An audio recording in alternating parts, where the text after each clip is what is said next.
Merci.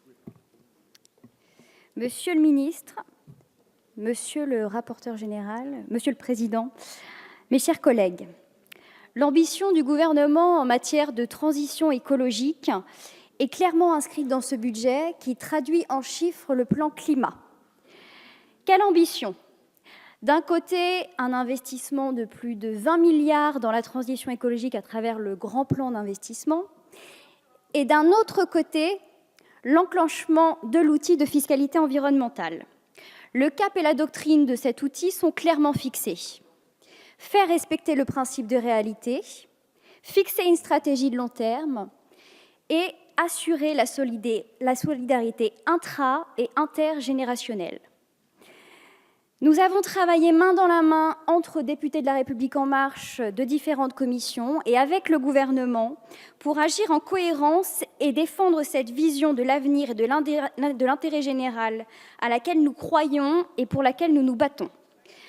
Si l'équilibre entre la logique de rendement et la logique d'incitation est si difficile à atteindre en matière de fiscalité environnementale, il me semble que ce projet de loi de finances tend, à raison, à l'orienter du côté de l'incitation avec un signal prix fort contre les carburants polluants. Et conformément aux principes définis par la Charte de l'environnement, il faut saluer cette initiative. La France est en retard par rapport à ses voisins européens en matière de fiscalité environnementale. Celle-ci représente 2,2% du PIB de la France en 2015 contre 2,5% contre la moyenne de l'Union européenne, ce qui classe la France parmi les derniers pays de l'Union européenne en la matière. Là où l'Europe se donne comme objectif que les taxes environnementales atteignent 10% des prélèvements obligatoires d'ici 2020, celles-ci ne sont actuellement que de 4,6% en France. Cette proposition de budget permet de rattraper ce retard, non seulement en stabilisant les prélèvements obligatoires, mais aussi en augmentant la contribution climat-énergie et en rapprochant la fiscalité pesant sur le gasoil de celle appliquée à l'essence et qui doit permettre de parvenir à la neutralité fiscale des carburants. Car rien ne justifie en effet que l'avantage fiscal qu'on a laissé au diesel rien ne justifie cet avantage fiscal qu'on a laissé au diesel au vu de la pollution de l'air qu'il produit par les émissions de particules issues de sa combustion. Il faut lire ces mesures en parallèle avec les assises de la mobilité. Car oui, mes chers collègues, vous avez raison, aujourd'hui, il est impossible de se déplacer entre Vichy et Saint-Pons ou entre Montluçon et Moulins dans l'Allier sans avoir de voiture particulière. Mais moi, je ne veux pas dire, ce que je dis aux collectivités, ce n'est pas que c'est impossible demain, justement, de pouvoir se déplacer autrement qu'en véhicule particulier. Et le message que je veux envoyer aux territoires ruraux, c'est leur dire qu'il faut saisir cette opportunité pour pouvoir transformer nos modes de transport à travers les transports en commun, les transports collaboratifs, à travers l'aménagement du territoire. Je pense que les territoires ruraux, je crois en leur agilité à parvenir à cet objectif. Arrêtons de remettre à plus tard les transformations urgentes.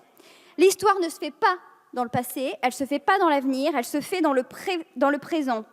Et arrêtons de penser également à comportement constant et ne me faites pas croire que vous ne comprenez pas la logique de la fiscalité environnementale qui est de transformer les comportements, qui est d'orienter les industries pour que demain, l'assiette s'évapore petit à petit. Nous savons que la fiscalité environnementale peut avoir des conséquences négatives. Elle est même parfois taxée de régressive, si vous me permettez ce jeu de mots. Pour en tenir compte et éviter cet écueil, il convient de rappeler que ce PLF prévoit des mesures concrètes d'accompagnement que mes collègues, et notamment M. Djebari, a pu énumérer tout à l'heure.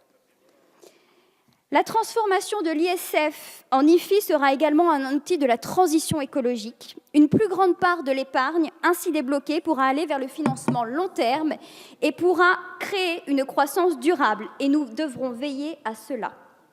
Oui, la fiscalité environnementale est technique et complexe. Mais comme le dit Edgar Morin, il ne faut pas se réfugier derrière la complexité pour ne pas affronter nos problèmes. Ce PLF ouvre la voie vers une réflexion globale et pragmatique et économique, et non pas seulement philosophique, à la fiscalité environnementale.